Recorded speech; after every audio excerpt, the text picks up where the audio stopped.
తిరుమల లడ్డు ప్రసాదం కల్తీ అంశాన్ని పక్కదారి పట్టించేందుకే వైసీపీ నేతల విపరీత ధోరణిని ప్రజలు ఇక సహించబోరని, అంబటి రాంబాబు వ్యాఖ్యలపై ప్రజల నుంచి వచ్చిన వ్యతిరేకత ఇందుకు నిదర్శనమని ఆమె అన్నారు. డైవర్షన్ రాజకీయాలు పక్కన పెట్టి దమ్ముంటే ఈ నెల 11వ తేదీన ఉదయం 11 గంటలకు అసెంబ్లీలో కల్తీ లడ్డుపై చర్చకు 11 మందితో జగన్ రావాలని ఆమె సవాల్ విసిరారు. గవర్నర్ ప్రసంగం ముగిసిన వెంటనే ఈ చర్చ చేపట్టాలని డిమాండ్ చేశారు.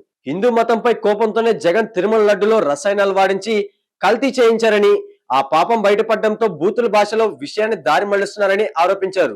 గత ఏడాదిన్నరగా చంద్రబాబుపై వైసీపీ నేతలు చేస్తున్న అవమానాలు, దాడులను చూసి ప్రజలు కడుపు మంటతో రగిలిపోతున్నారని సంధ్యారాణి పేర్కొన్నారు.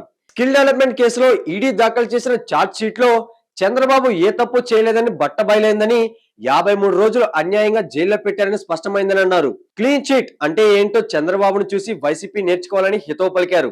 ఆస్తి కోసం సొంత తల్లిని చెల్లిని గెంటేసిన జగన్ ఆడబిడ్డల రక్షణ గురించి మాట్లాడడం హాస్యాస్పదమని ఆమె ఎద్దేవా చేశారు. వైసీపీకి ప్రజాస్వామ్యంపై గౌరవం లేదని, అందుకే అంబటి రాంబాబు లాంటి వారిని బూతులు తిట్టడానికి వదిలారని విమర్శించారు. ఎన్ని డైవర్షన్ రాజకీయాలు చేసినా తిరుమల శ్రీవారికి చేసిన పాపాన్ని ప్రజలు మర్చిపోరని ఆమె వ్యాఖ్యానించారు.